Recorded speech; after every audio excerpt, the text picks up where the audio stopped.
मारवी सरमद एक ऐसी मतनाज़ा शख्सियत है कि अभी गुज़िश्ता दिनों सिर्फ जो टीवी टॉक शोज़ में बात चल रही थी, मेरा जिस्म मेरी मर्ज़ी, ये नैरेटिव उनका नहीं, ये आस है इस्लामिक आइडियालॉजी हर बार उस पर हमला करने की कोशिश करती हैं।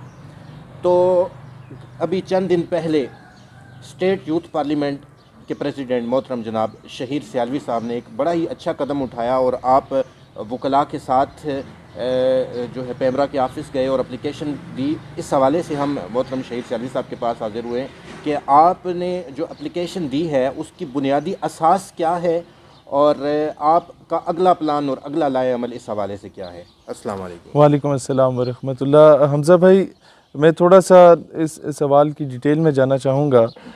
सबसे पहले तो मैं यही अर्ज़ करना चाहता हूँ कि पेमरा ऑफ़िस हम लोग गए थे कि पाकिस्तान में जो उरियानी और फहाशी को फैलाने की इनडायरेक्टली कोशिश की जा रही है और बाज़ हलकों में तो डायरेक्टली ये बात ओपनली की जा रही है, उन चीज़ों को मीडिया कवरेज ना दी जाए, क्योंकि यही एक मोड ऑफ कम्युनिकेशन है। जिस तरीके से आप एक थर्ड क्लास आदमी कहीं पर भी नुक्कड़ में बैठ के बात करे और पूरी आवाम उसे सुन रही है, और अपना ये ओपिनियन मेकर्स हैं अनफॉर्चुनेटली, क्योंकि आवाम ने घरों से निकलना छोड़ दिया है, आवाम ने अखबार पढ़ना छोड़ दी है, आवाम ने किताबें पढ़ना छोड़ दी है, आवाम ने तहकीक करना छोड़ दी है। मीडिया पे बैठ के जो भी कोई ऐरा गैरा नथु खैरा आके बात करेगा उसको कौम सच मानना शुरू कर देगी। एक बार नहीं मानेगी वो, अगले दिन दोबारा आ जाएगा, फिर नहीं मानेगी वो, तीसरे दिन दोबारा आ जाएगा, तो आम कहेगी नहीं यार बंदा ठीक गल कह रहे।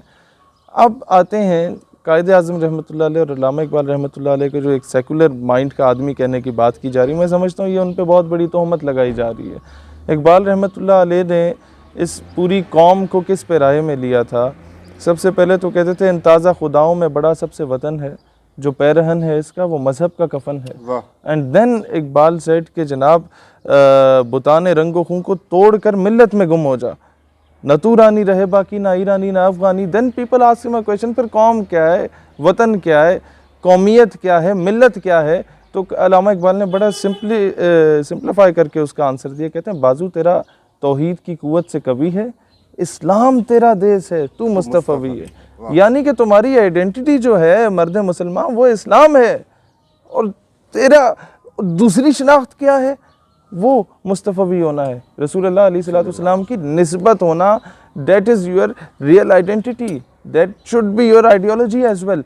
अब आते हैं कि आज जो ये जितना खलफशार का शिकार बना दिया गया इस मुल्क को, मसला सारा ये है कि हमारा जो नौजवान तबका है उसको प्रोफेसर हूद भाई जैसे थर्ड क्लास प्रोफेसर्स को ला के पढ़ाने के लिए बिठा दिया जाता है। वो अगर लॉ की फील्ड में जाए तो उसके सामने जनाब वो आसमा जहांगीर साहबा बैठी हुई होती हैं। वो जनाब जर्नलिज़म में जाए तो वहाँ जनाब एक और कराची वाले साहब बैठे हुए होते हैं। वो किसी और फील्ड में चला जाए वहाँ जनाब मारवी सरमद साहबा बैठी हुई होती हैं। मसला ये है कि आज जो ये अरबों डॉलर्स की इन्वेस्टमेंट की जा रही है हमारे मीडिया पे, हमारे तालीमी निसाब पे, इसको काउंटर करने की ज़रूरत है।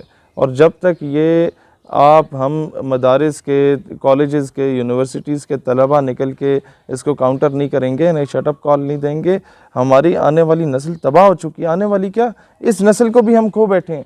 इस नस्ल में मैंने बहुत कम लोग देखे हैं जो ये बात करते हैं कि जनाब we are ready to defend our country, we are ready to defend our religion.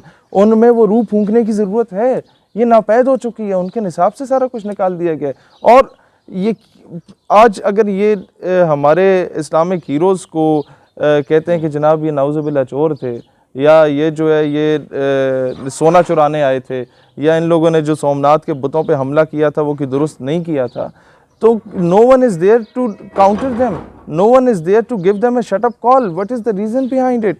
The reason behind it is कि जनाब हमें पढ़ाया ही नहीं गया। हमारा बच्चा उठ के कैसे नूरुद्दीन जंगी का दिफा करेगा?